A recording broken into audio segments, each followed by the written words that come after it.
Have you ever seen a picture that felt like a punch to the gut? For Mina Vance, it was a photo of her husband of 10 years, laughing on a sun-drenched balcony in Italy, his arm wrapped around a younger woman, a woman who wasn't her. He posted it for the whole world to see, a public declaration that their life together was a lie. While he was building a new life on the ruins of their marriage, he probably thought she was at home shattered. He was right. But he forgot one thing about a woman with nothing left to lose: she is free. And he never imagined she would return to the very same place, not as a ghost of the past, but as the star of a future he could only dream of, on the arm of a man who could buy his entire world with pocket change. This is the story of how a single Instagram post ignited a fire of reinvention and revenge. The life Mina and Liam Sterling had built was a masterclass in curated perfection. Their sprawling Upper East Side brownstone was featured in Architectural Digest. Their Christmas parties were the stuff of hushed legend among Manhattan's elite, a seamless blend of old money and new tech. Liam, with his sharp suits and sharper smile, was the charismatic CEO of Innovate, a tech logistics firm that had disrupted the industry. And Mina, elegant and intelligent, was the perfect partner, the unseen architect of their social ascent, the woman who had poured her inheritance and her MBA from Wharton into the company's fledgling years. To the outside world, they were a power couple. To Mina, they were a team. She remembered the early days, hunched over a laptop in their tiny first apartment, fueled by cheap coffee and a shared dream. She was the one who drafted the initial business plan, the one who secured the first round of angel investment through a family friend, the one who smoothed over Liam's more abrasive tendencies with clients and investors. He was the face. She was the foundation. The first crack in that foundation was almost imperceptible. It wasn't a fight or a grand betrayal, but a shift in the digital ether. Liam, who had once scoffed at social media as a vapid time suck, suddenly became an avid user. His Instagram, once a ghost town, was now a glossy highlight reel of boardrooms, charity galas, and solo trips to clear his head. "It's for the brand, Elle," he'd said, waving a dismissive hand when she questioned it. "We need a public face. People invest in the person, not just the product." Mina, ever the strategist, conceded the point. But a quiet unease settled in her stomach. The man in the picture's filtered posed, surrounded by a rotating cast of bright young employees, felt like a stranger. The comments sections were filled with fawning praise, especially from one particular account, at Ella the Vibe. Her comments were always just a little too familiar, a little too flirtatious. "Power moves only," she'd write under a picture of Liam ringing the NASDAQ bell. "The view is almost as good as the company," she'd comment on a photo of a cityscape from a hotel room Mina didn't recognize. When Mina brought it up, Liam laughed it off. "Ella, she's a junior marketing associate. A kid. Eager, that's all. Don't be paranoid." He kissed her forehead, a gesture that once felt loving, but now felt like a dismissal. The paranoia festered, a quiet poison. He started working later. Business trips became more frequent and opaque. The easy intimacy they once shared was replaced by a polite distance, punctuated by expensive gifts that felt more like hush money than tokens of affection. A Birkin bag appeared on their anniversary, a Patek Philippe watch for her birthday. They were beautiful, expensive, and empty. The breaking point came on a Tuesday. It was a gray, drizzly New York morning. Liam was supposedly in San Francisco for a tech conference. Mina was scrolling through her phone, a mindless habit, when a post from Ella stopped her breath. It wasn't a comment. It was a picture. The sun was impossibly bright, glinting off a turquoise sea. A cluster of pastel-colored houses clung to a cliffside, the Amalfi Coast. And there, on a bougainvillea-draped balcony, was Liam. He wasn't in a suit. He was in a linen shirt, his arm slung casually possessively around Ella's bare shoulders.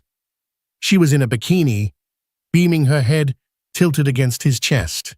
They were clinking glasses of Aperol Spritz, a toast to a life Mina was not a part of. The caption was a single word, finally. The air left Mina's lungs. Every excuse, every plausible deniability, every gaslit fear she had suppressed for months, coalesced into a single, brutal truth. He wasn't in San Francisco. He was in Italy, in a place they had always dreamed of going with a woman half her age. She looked at the details. The hotel balcony was unmistakable. It was the Hotel Santa Caterina, the very place she had bookmarked years ago under a file named Dream 10th Anniversary. Their 10th anniversary was in 2 months. The world went silent. The ticking of the grandfather clock in the hall sounded like a bomb. She clicked on Liam's profile. Nothing. He hadn't posted. He was too careful for that. But Ella, in her youthful arrogance, had tagged him. He hadn't untagged himself yet. It was a mistake, a slip-up in their carefully constructed deceit. Mina felt a cold, terrifying calm wash over her. The hurt was so profound, it was almost abstract. She didn't cry. She acted. Her fingers, steady and precise, took a screenshot, then another and another. She documented everything: the post, the comments from their mutual friends, asking OMG, who is she? Ella's profile full of pictures of company events Mina hadn't been invited to. When Liam called that evening, his voice full of feigned exhaustion from his conference, she played along. "How was it, darling?" she asked, her voice smooth as glass. "Brutal. Back-to-back meetings. You know how it is. I miss you." "I miss you too," she said. The lie tasted like ash. Fly safe. The moment she hung up, she called the one person she knew could handle the fallout. Not a friend, not a family member, but the most feared divorce attorney in the country, Laura Wasser. Her name was a weapon whispered in the hushed tones of shattered Hollywood and Wall Street marriages. Getting Wasser was a declaration of war. "Laura, it's Mina Sterling," she said when the famous lawyer came on the line. "We met at the Met Gala last year. You told me if I ever needed you, I should call. I'm calling." There was a pause. "I remember you." Wasser's voice was calm, clinical. "What's happened?" "My husband is having an affair." Mina said the words, feeling foreign and clinical. "But that's the least of it. I'm a founding partner in his company, but my name isn't on the corporate documents in the way it should be. My inheritance was the seed money. I need to protect myself. I want to be proactive." "Good," said Wasser. "Don't say a word to him. Let him enjoy his vacation. The longer he's in the dark, the better for us. We're going to dismantle his world so quietly he won't hear it coming." For the next week, Mina lived a double life. She was the grieving wife and the vengeful strategist. While Liam was sending her texts about missing her, she and Wasser's team of forensic accountants were digging into every corner of Innovate's finances. They found it all: the secret credit card for Ella's shopping sprees on Fifth Avenue, the rent for a luxury condo in Soho under a shell corporation, the diverted funds listed as executive expenses that paid for their Italian getaway. When Liam's car finally pulled up to the brownstone, he was tan and smiling, holding a box of expensive Italian chocolates. "I'm home," he said, stepping in for a kiss. Mina stepped back. She didn't say a word. She simply slid a manila envelope across the polished mahogany table in the foyer. His smile faltered. He opened it. Inside was a single high-resolution printout of the Instagram photo. Ella. The balcony. The toast. His face went from tan to ghost white in a second. He opened his mouth, a protest already forming. "Don't, Mina," said her voice, devoid of all emotion. "Don't you dare lie to me in this house." He looked at her, truly looked at her for the first time in months, and saw not the loving wife he'd left behind, but a stranger, a woman with eyes of ice. "Mina, I can explain." "No," she interrupted. "You can't. But your lawyers can. They'll be hearing from Laura Wasser in the morning." The name hung in the air between them, more powerful than any curse.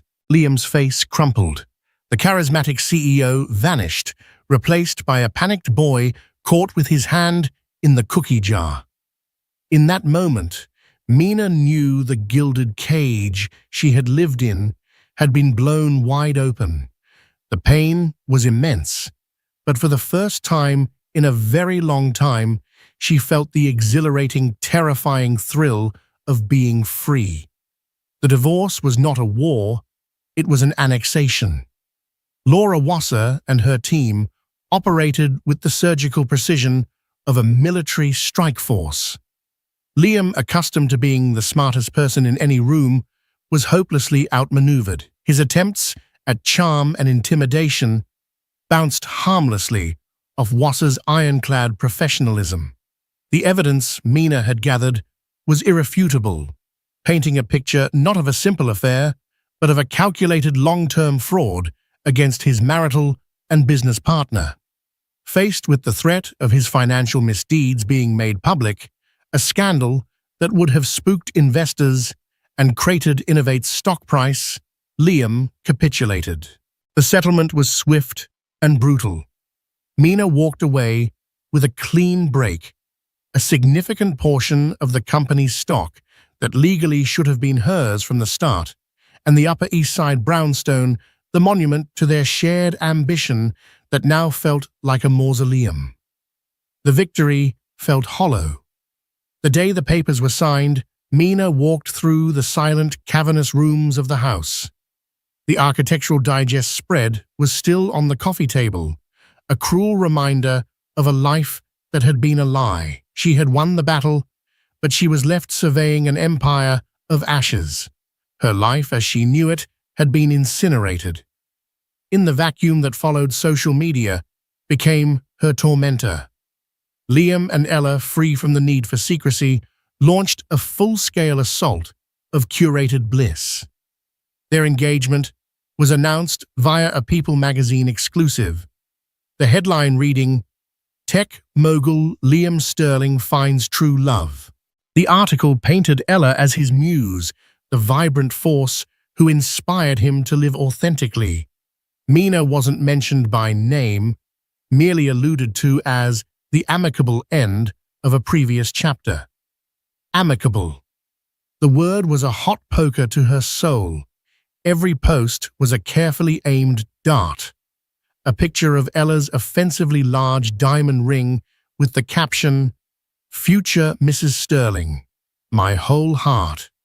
A video of them laughing as they moved into a new hyper-modern glass penthouse in Tribeca, a clear rejection of the classic elegance of the brownstone Mina had so lovingly curated.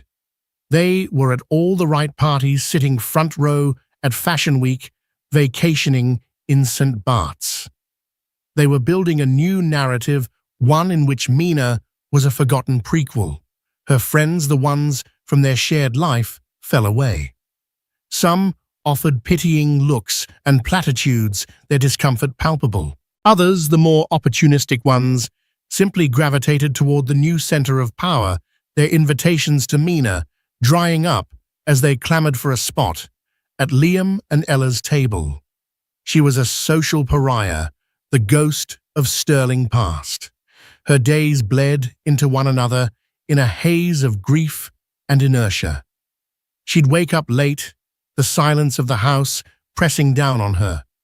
She'd scroll through Instagram, a masochistic ritual of self-flagellation. She'd see Ella wearing a dress Mina had picked out for a gala, or Liam toasting with the very investors Mina had won over. Each image was a confirmation of her deepest fear that she was replaceable, that her decade of work, love, and sacrifice had amounted to nothing. She had been the scaffolding, and now that the building was complete, she had been dismantled and discarded. The nights were the worst. Sleep offered no escape. Her dreams haunted by the ghost of their shared laughter, the phantom feeling of his hand in hers. She'd wake up with her heart pounding, reaching for the empty space beside her in the king-sized bed. The pain was a physical thing, a crushing weight on her chest. One rainy Thursday, huddled under a cashmere throw in her cavernous living room, she hit rock bottom. Ella had posted a Throwback Thursday photo.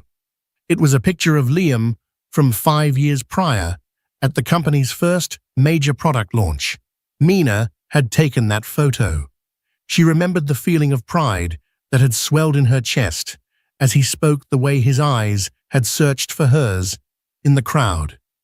In Ella's post, the context was rewritten. The caption read, "Even back then, you were a superstar. So proud to be on this journey with you. #innovate, #couple goals, on this journey with you." The audacity of it, the sheer historical revisionism, broke something in Mina. The grief that had paralyzed her for months finally curdled into a white-hot rage. She wasn't just sad anymore. She was furious. Furious at Liam for his betrayal, furious at Ella for her smug theft of a life she hadn't earned, but most of all, furious at herself for letting them reduce her to this, a spectator of her own erased history. She hurled her phone across the room, watching it clatter against the marble fireplace. The screen spiderwebbed, but didn't break, a fitting metaphor for her own state. Damaged, but not destroyed. She stood up, her body trembling with a new, unfamiliar energy. She walked to the grand floor-to-ceiling mirror in the foyer. The woman staring back was a stranger. Her eyes were hollow, her face pale. She saw the ghost they wanted her to be. "No," she whispered, her voice hoarse. "No more." It wasn't a shout, but it was the most powerful word she had ever spoken. It was a promise, a vow. They would not get to write her ending. They had taken her past, but she would be damned if she let them take her future too. She walked to the kitchen and poured the dregs of an expensive bottle of wine down the sink.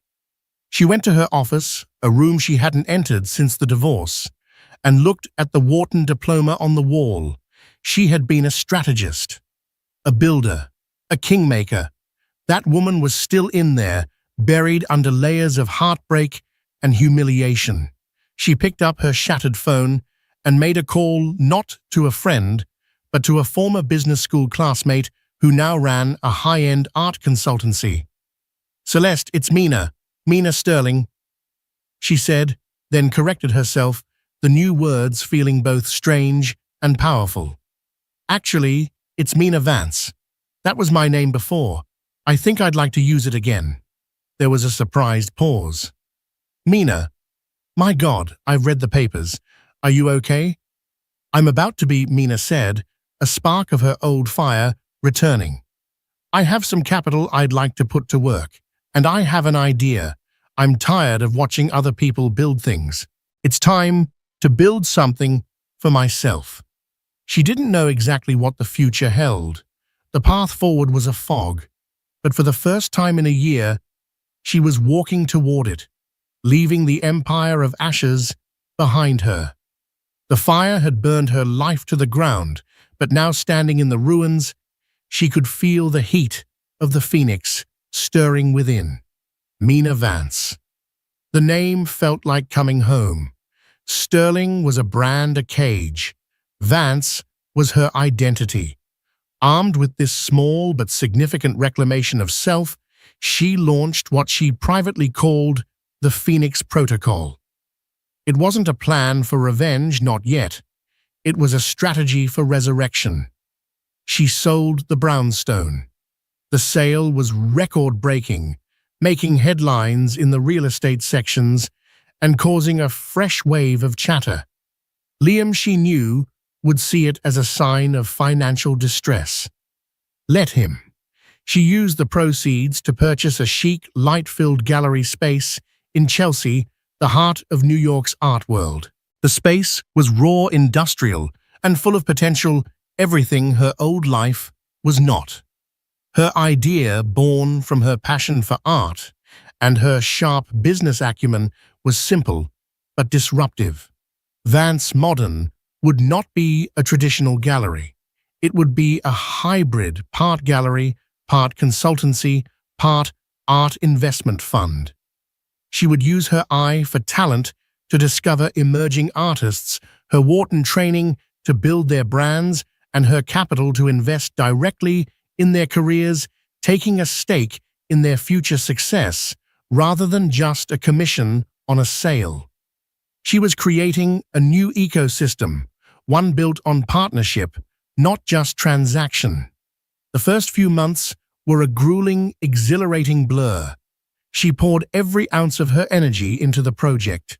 She traded her designer gowns for jeans and work boots, her days filled with studio visits in dusty Brooklyn lofts, negotiations with contractors, and marathon sessions building financial models. The grief hadn't vanished, but it was no longer the center of her universe. It was now fuel, a fire in her belly that pushed her to work harder, to be smarter, to build something so undeniable it would eclipse the shadow of her past. Her former social circle watched from a distance, skeptical. Poor Mina, having a little hobby to keep her busy, was the general consensus, whispered over brunch at Balthazar. They didn't see the fierce intelligence in her eyes or the relentless determination that propelled her forward. They saw a fallen woman playing shop. The turning point came during a trip to Art Basel in Miami. She was there to scout talent, moving through the chaotic energy of the convention center with a focused intensity. She was studying a striking, large-scale abstract painting by an unknown Brazilian artist when a low, resonant voice spoke beside her. He's using a fascinating impasto technique, almost sculptural. But the color palette is what truly elevates it. It's desperate but hopeful. Mina turned. The man standing next to her was tall, with salt and pepper hair and eyes of a startling, intelligent blue. He was dressed in a simple, impeccably tailored linen suit that spoke of effortless wealth. He wasn't looking at her, but at the canvas, his focus absolute. There was a palpable aura of calm, centered power around him. "I agree," Mina said, her voice finding its professional footing. Most artists would have used a warmer tone to counterbalance the texture, but his choice of cool blues and stark whites creates a tension. It's what makes the piece so compelling. He finally turned his gaze from the painting to her, a flicker of surprise in his eyes. "You're not just looking, you're seeing," he said, a small, appreciative smile touching his lips. He extended a hand. Julian Croft. The name registered instantly. Julian Croft wasn't just wealthy, he was a titan, a self-made billionaire who had revolutionized the renewable energy sector. He was famously private, almost reclusive, known more for his brilliant mind and quiet philanthropy than for any flashy displays of wealth. He was the antithesis of Liam Sterling. "Mina Vance," she replied, shaking his hand. His grip was firm, his focus entirely on her. It was a strange feeling to be seen, truly seen, by a man of his stature. "Vance," he mused, his blue eyes searching her face. "You're the one opening the new space in Chelsea, the hybrid model, I read about it in the Financial Times. It's a bold play. Mina was stunned. You've heard of my gallery. I make it my business to know about bold plays, he said. Most people in your world are content to be custodians of the past. You're trying to build the future. It's intriguing. They talked for over an hour, weaving through the crowded aisles of the art fair. Their conversation flowed effortlessly from art to economics, from the psychology of collecting to the future of sustainable technology. He listened more than he spoke, asking sharp, insightful questions that pushed her to articulate her vision with more clarity than ever before. He wasn't flirting. He was dissecting her business plan, testing its strength, and in the process, validating it. He wasn't interested in her past, in the gossip columns or the scandalous divorce. He was interested in her mind. For Mina, who had spent the last year feeling like a footnote in another person's story, it was like drinking water after years in a desert. As the fair was winding down, he paused before a sculpture. I have a proposition for you, Ms. Vance, he said, turning to her. My corporate headquarters in London is undergoing a redesign. The lobby is, to put it mildly, soulless. I need a collection that reflects the company's ethos, innovation, disruption, and forward thinking. I want you to curate it. Mina's heart hammered against her ribs. This wasn't just a sale. It was a commission of a magnitude that would instantly put Vance Modern on the map. It was the kind of career-defining project she had only dreamed of. But I haven't even officially opened yet, she said, her voice betraying a hint of her shock. I'm not investing in your gallery, Julian said, his gaze steady and unwavering. I'm investing in your eye. I'm investing in you. Do we have a deal? He didn't offer to have his people call her people. He took out his phone and handed it to her. Put your number in. Let's have dinner tonight to discuss the brief. That evening over dinner, at a quiet, hidden restaurant in South Beach, Mina, she felt a tectonic shift in her life. It wasn't just about the business opportunity, as monumental as it was. It was the feeling of being recognized for her intellect and her vision by someone she respected immensely. Julian Croft didn't see a broken woman. He saw a peer. As she flew back to New York the next day, flying commercial, a fact that felt grounding, she knew the Phoenix Protocol had moved into a new phase. She had laid the foundation, and now the most powerful man she had ever met had just handed her the architect's plans for a skyscraper. The ashes were far below her now, and for the first time, she could see the sky. The Julian Croft Commission was the catalyst. News of it spread through the insular art and finance worlds like a shockwave, lending Vance Modern an instant, unassailable credibility. The whispers about poor Mina died down, replaced by murmurs of reluctant admiration.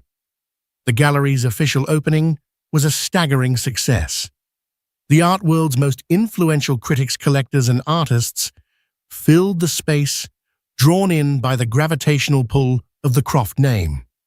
But it was Mina's vision that made them stay. The inaugural exhibition, Emergence, showcased the very artists she had discovered in their humble studios. The work was bold, raw, and utterly fresh. Juxtaposed with the gallery's sophisticated minimalist design, it felt like the future. By the end of the night, every single piece had sold. Mina was no longer playing shop. She was running an empire. Her partnership with Julian was professional, yet it deepened into a genuine and profound friendship. He was a demanding client, his standards exacting, but he was also an incredible mentor. They spoke almost daily, their conversations, starting with the London project, but invariably branching out into broader discussions of strategy, market trends, and life. He pushed her, challenged her, and celebrated her victories with a quiet, sincere pride that felt more meaningful than any public accolade. He taught her the difference between wealth and power. Liam had used wealth to acquire things, cars, watches, a younger woman. It was about possession. Julian wielded his power to create, to build, to effect change. He was playing a different game entirely, and he was teaching her the rules. With his guidance, Mina's confidence soared. She was no longer the ghost of the Upper East Side. She was Mina Vance, the founder of Vance Modern, a woman whose opinion shaped markets. She moved with a new assurance, her style evolving from the safe classic pieces of her old life to a bold architectural elegance. She was a woman remade in her own image. The romance between them was a slow, beautiful burn, so gradual that Mina almost didn't see it happening. It wasn't built on grand, dramatic gestures, but on small moments of true connection. It was in the way he'd send her an obscure book on Bauhaus design because something in it reminded him of her, or the way she'd make him laugh with a dry, witty observation that no one else would dare to say. One evening, they were working late in her office, finalizing the layout for the London lobby. A storm was raging outside, a classic New York thunderstorm. They had ordered in sushi and were spread out over a large table covered in blueprints and art catalogues. "You've done remarkable work, Mina," Julian said, looking at her across the table. "The blueprints were forgotten. You've exceeded every expectation."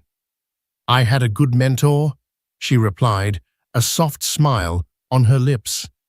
"I may have opened a door," he conceded, "but you were the one who had the courage to walk through it and build a palace on the other side." He paused, his blue eyes holding hers. "I find myself thinking about you often, even when we're not discussing art." The air in the room shifted. The professional boundary that had always existed between them became shimmering and translucent. "I feel the same," she admitted, her voice barely a whisper. He stood up and walked around the table, stopping before her. He didn't reach for her immediately. Instead, he gently brushed a stray strand of hair from her face, his touch sending a jolt of electricity through her. It was a gesture of such tenderness, such profound respect, that it brought tears to her eyes. "May I?" he asked, his voice low. She simply nodded, unable to speak. His kiss was not the hungry, possessive kiss of her past. It was gentle questioning, and then, as she responded, it deepened into a passionate expression of all the unspoken admiration and affection that had grown between them over the months. It was a kiss between equals, a kiss that sealed not a transaction, but a partnership of the heart and mind. Their relationship, once it crossed that line, became a source of quiet joy for both of them. They kept it intensely private, a sanctuary from the prying eyes of the world. They found their happiness not at galas or red carpets, but in stolen weekends at his secluded estate in the Hudson Valley, in cooking dinner together in her new downtown apartment, in the simple, profound pleasure of being with someone who saw and cherished the real you. Mina was finally truly happy. The pain of her past had not been erased, but it had been integrated. It was part of her story, the crucible that had forged the woman she was now. She rarely thought of Liam and Ella anymore. Their world, with its desperate need for validation and its performative happiness, seemed small and distant from the authentic life she was building with Julian. Then, one crisp autumn afternoon, the past came roaring back. She was at her desk when her phone buzzed with a notification. It was a tag on an Instagram post from one of her old society friends. The picture was of Liam and Ella clinking champagne glasses on a private jet. They both wore matching cream-colored outfits, their tans glowing, their smiles aggressively perfect. But it wasn't the picture that made Mina's blood run cold. It was the caption, written by Ella. "Off to our special place to finalize the wedding plans. 10 years in the making, a decade of dreams. Can't wait to be your wife, at Liam Sterling." Amalfi Coast, Hotel Santa Caterina. True love, 10 years in the making. The lie was so blatant, so audacious, it was breathtaking. She was co-opting Mina's history, her dreams, and packaging them as her own. And the destination, the Hotel Santa Caterina.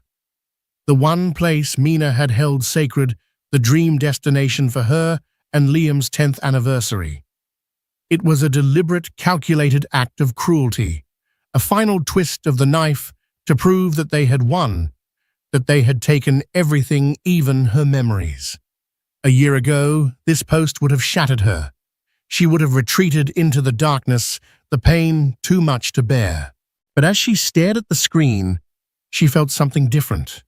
The initial shock gave way to a cold, hard clarity. It was the feeling of a queen seeing her territory invaded. Julian, walking into her office, saw the look on her face. "What is it?" he asked, his voice laced with concern. She didn't say a word. She simply turned the phone around for him to see. He read the post, his expression hardening. He looked from the phone back to Mina's face, seeing the flicker of the old wound, but also the steel in her eyes. He put his hand over hers on the desk. "We can go anywhere in the world, Mina. We can go to his board of directors and show them this pathetic display, have him censured. We have a dozen moves we can make." Mina looked down at their joined hands, then back up at his face. A slow, dangerous smile spread across her lips. It was a smile Julian had never seen before. It was the smile of a woman who had just realized the game wasn't over. "No," she said, her voice low and steady. "I have a better idea. Get your pilot ready. We're going to the Amalfi Coast." Julian Croft's Gulfstream G650 cut through the stratosphere like a silver dart. Inside, the world was a hushed cocoon of cream leather and polished walnut. While Liam and Ella had posted about their commercial business class seats, a carefully curated image of accessible luxury, Mina and Julian traveled in a different reality altogether. There was no check-in, no security line, no boarding pass, just a sleek black car that drove them directly onto the tarmac at Teterboro Airport, and a flight crew that greeted them by name. Mina, dressed in a tailored navy blue jumpsuit from the row, sipped a glass of Krug champagne and reviewed a portfolio for a new artist. She was calm, her focus absolute. This was not a revenge trip fueled by tears and fury. It was a strategic maneuver planned with the precision of a corporate takeover. Julian had dubbed it the Italian Gambit. "Are you sure about this, Mina?" Julian asked gently, watching her from the opposite armchair. "We don't have to play their game." "We're not," she replied, looking up from her tablet, her eyes clear and steady. "When Liam did this, he was counting on me being the woman he left broken, hiding, and ashamed. He's expecting her to see that post and cry into her pillow. He's not expecting me." She gestured around the cabin. "He's not expecting this. This isn't about him anymore. It's about me refusing to let him turn a beautiful place into a haunted house. It's about closing a chapter on my terms." Julian nodded, a look of profound admiration on his face. He understood. This was a power play. But the ultimate prize wasn't Liam's regret. It was Mina's liberation. He had made one phone call. Not to the Hotel Santa Caterina's public booking line, but to the personal mobile of the owner a man he'd once advised on a vineyard acquisition. The result, Liam and Ella, who had likely booked their sea view suite months in advance and were paying a premium, were about to be upstaged.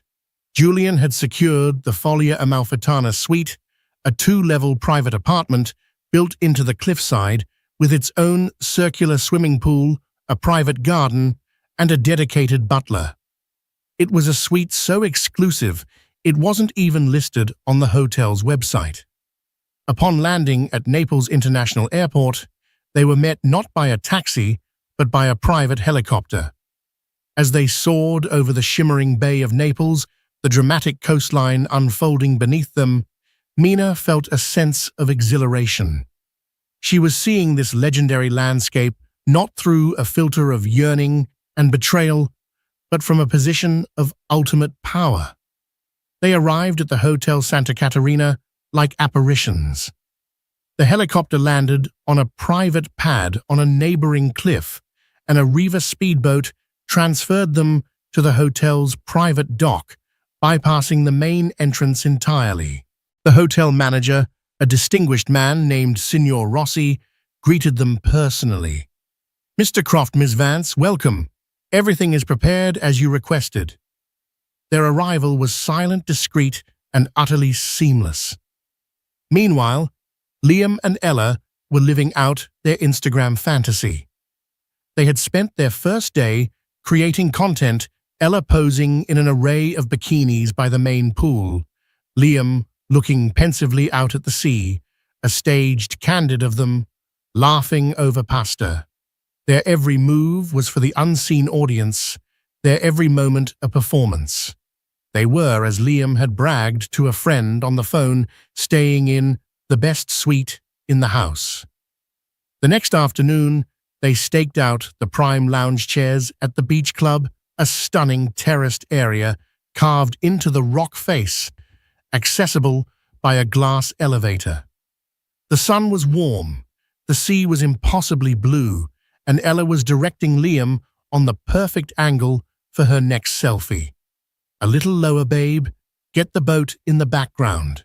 Make it look like we own it," she instructed, pouting her lips. Liam, looking slightly bored, obliged. He was starting to feel the strain of the constant performance.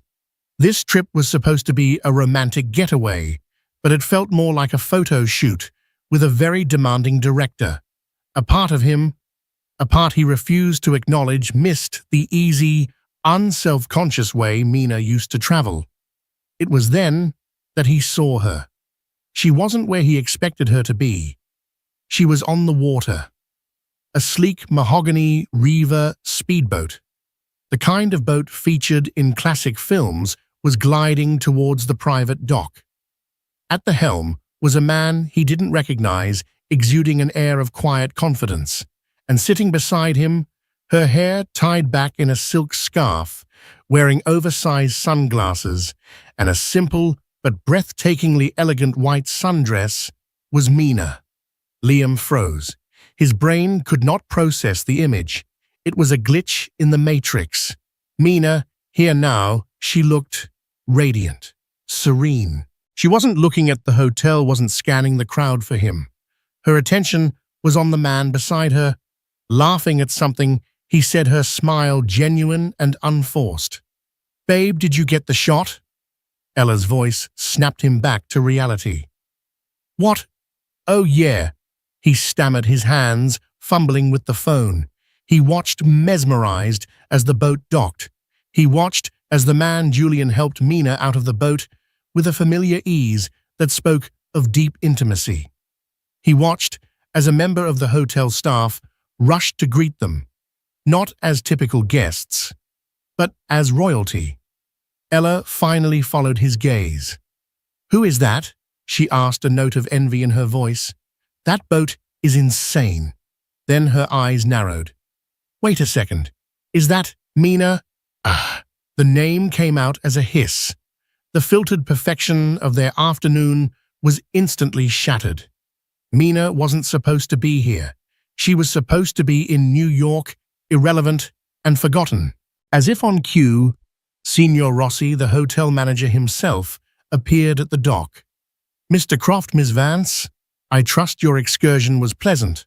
Your private pool has been warmed to your preferred temperature, and your butler has chilled a bottle of the vintage you requested." Private pool. Butler. The words drifted across the water to where Liam and Ella sat. The best suite in the house. They had been fools. They weren't even playing in the same league. They were guests. Mina and Julian were residents. Mina finally casually let her gaze drift over to the main beach club. Her sunglasses were inscrutable, but her eyes met Liam's for a fleeting second. There was no anger in her look, no pain. There was something far worse, polite, indifferent recognition, the kind of look you give a stranger you vaguely recognize from somewhere. Then she turned, took Julian's arm, and they disappeared into a private elevator that ascended to a part of the hotel Liam didn't even know existed. Liam stared at the empty space where she had been, a cold dread washing over him. The sun felt a little colder, the sea a little less blue. This trip, this grand romantic gesture, designed to be the final nail in the coffin of his past, had just backfired in the most spectacular way imaginable. He had come here to flaunt his new life, but the ghost of his old one had just shown up and proven without a single word that she was living in a world he couldn't even afford a ticket to. The gambit had been played, and he had already lost. The next 24 hours were a masterclass in psychological warfare executed with the quiet elegance of a royal procession. Mina and Julian never once acknowledged Liam and Ella directly. They didn't have to. Their presence was a constant shimmering statement of a higher status, a different reality. While Liam and Ella had to make reservations and vie for the best tables, Julian and Mina would have a candlelit dinner on their private terrace, the scent of jasmine and the sound of a softly played mandolin arranged by their butler, of course drifting down to the common areas. While Ella tried to get the perfect Instagram shot of her breakfast, a waiter would be discreetly setting up an elaborate spread for two by a private infinity pool that seemed to melt into the sea. The effect on Liam was devastating. Every glimpse of Mina was a fresh blow to his ego. He saw her laughing with Julian on their way to the spa, her hand resting easily on his arm. He saw them being greeted by name by a Michelin-starred chef who had come to their suite to personally discuss the evening's menu. He saw her reading a book by her pool, the picture of serene contentment, a woman entirely at peace with her world. This wasn't the weeping, broken woman he had left behind. This was a goddess resurrected and reigning in a paradise he had tried to claim as his own. The narrative he had so carefully constructed, that he had upgraded, that he had left a drab life for a vibrant one, crumbled into dust. He had traded a queen for a court jester, and the entire world, or at least this small exclusive corner of it, was now a witness. Ella, too, felt the shift. Her initial anger at Mina's presence curdled into a resentful envy. She saw the genuine adoration in Julian Croft's eyes when he looked at Mina. She saw the quiet confidence that came from authentic power, not just borrowed wealth. She looked at Liam, who was now moody, distracted, and constantly staring at his ex-wife, and she saw him for what he was, a second-tier player, desperately trying to convince everyone he was in the major leagues. Her constant demands for photo shoots began to grate on him. "Ella, can we just put the phone away and have a normal meal?" he snapped during lunch. "I'm trying to capture the memories, Liam," she retorted, her voice shrill. "Isn't this what we came for? To show everyone how happy we are?" "Are we?" he shot back, the question hanging in the air between them, ugly and unanswered. The climax came on their final evening. Liam, desperate to reassert some form of control, managed to get a last-minute table at the hotel's famed restaurant. He was determined to have one perfect romantic dinner to salvage something from this disastrous trip. As they were seated, he saw Mina and Julian at a discreet corner table, the best in the house. They looked up as Liam and Ella approached, and for the first time, their paths directly intersected. "Liam," Mina said, her voice cool and even. It was the first word she had spoken to him.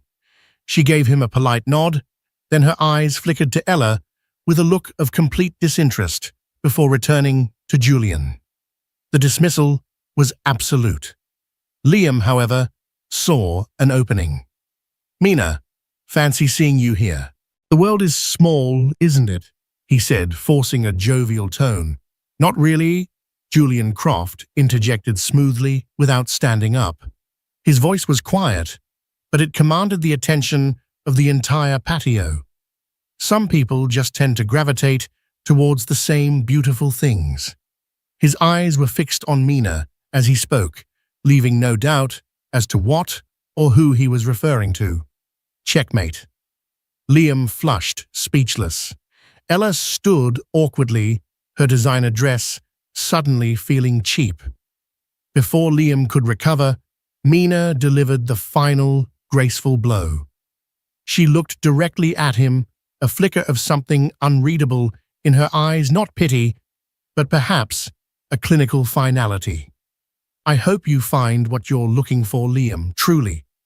Then she turned back to Julian, picked up her wine glass, and the conversation resumed as if the interruption had never happened. They were dismissed. Liam and Ella proceeded to their table and endured the most excruciatingly silent dinner of their lives. The food tasted like cardboard. Every burst of laughter from Mina and Julian's table was like a physical blow. The true unraveling began on Instagram.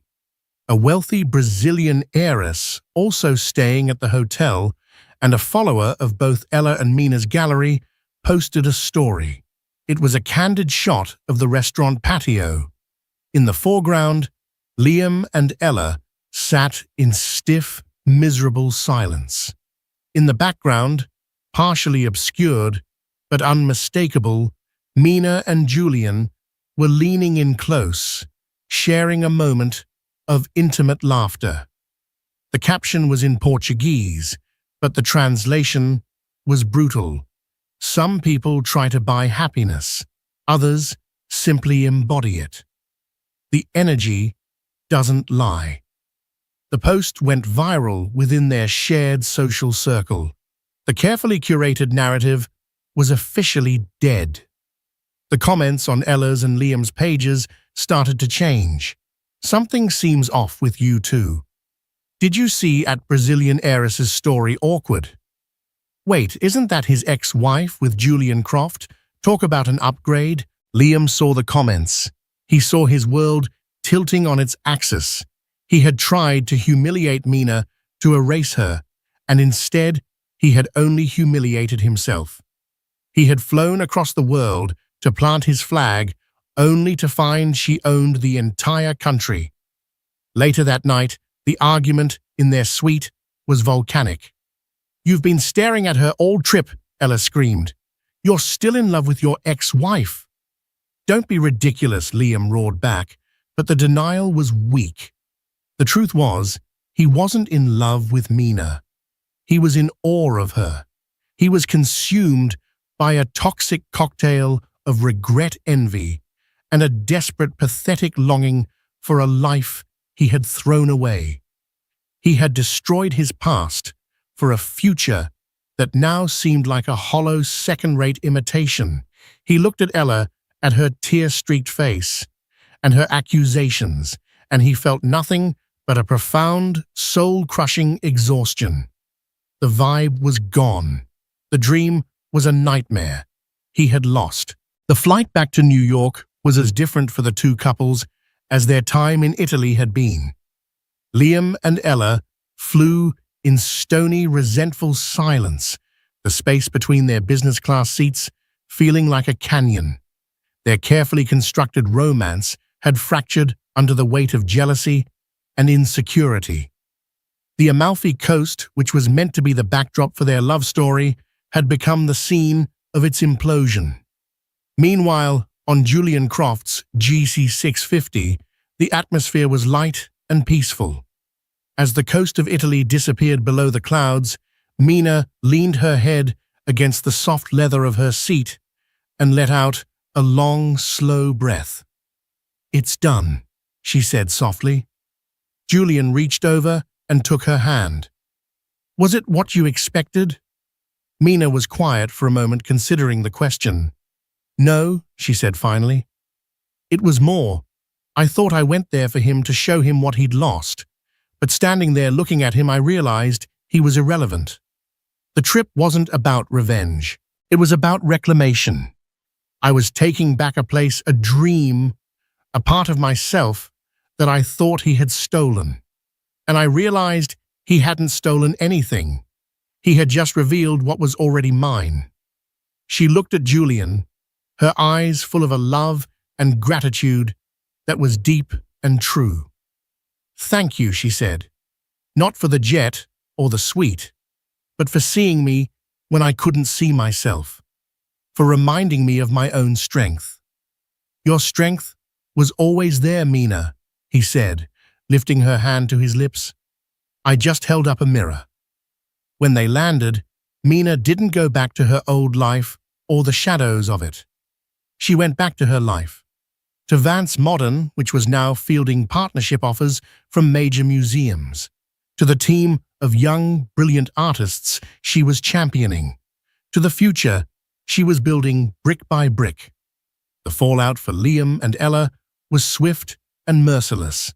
Their breakup was announced a month later, not in a glossy magazine, but via a terse statement from Liam's publicist.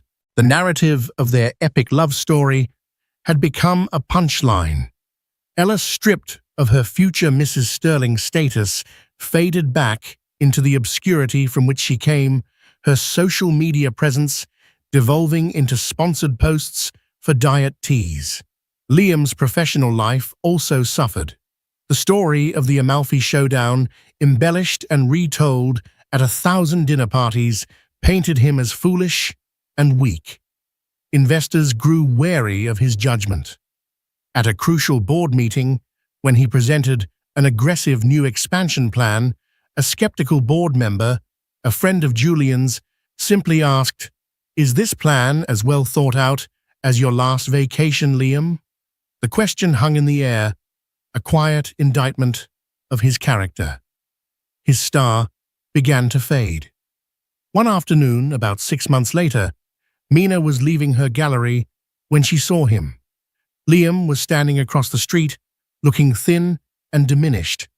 He made a move to cross towards her, a desperate, pleading look on his face.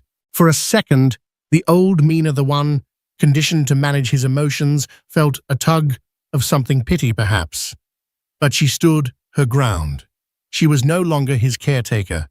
She simply met his gaze, held it for a beat, and gave him a small, final nod. It was not a nod of forgiveness, nor of malice. It was a nod of dismissal, a closing of the book. Then she turned and got into the waiting car where Julian was waiting for her, a warm smile on his face. She didn't look back. Her story became something of a legend among women in the city, not as a tale of revenge, but as a story of reinvention. She had taken the ultimate betrayal and transformed it not into bitterness, but into fuel. She had refused to be a victim, refused to be a footnote in a man's story.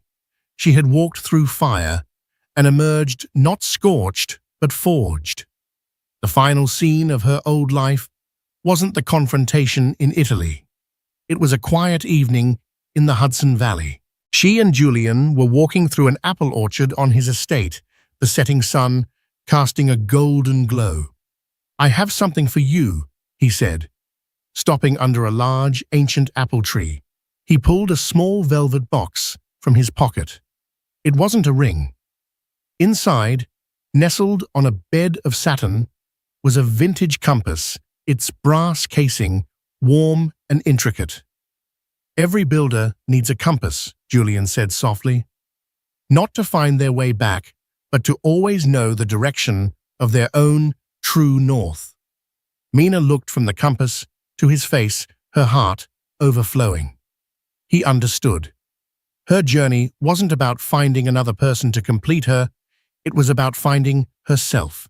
He wasn't her savior, he was her partner, her true north. She closed her hand around the compass, its weight solid and real. The past was a ghost. The future was an undiscovered country, and for the first time, she felt truly, completely, and gloriously free, ready to step into a new horizon that was entirely her own.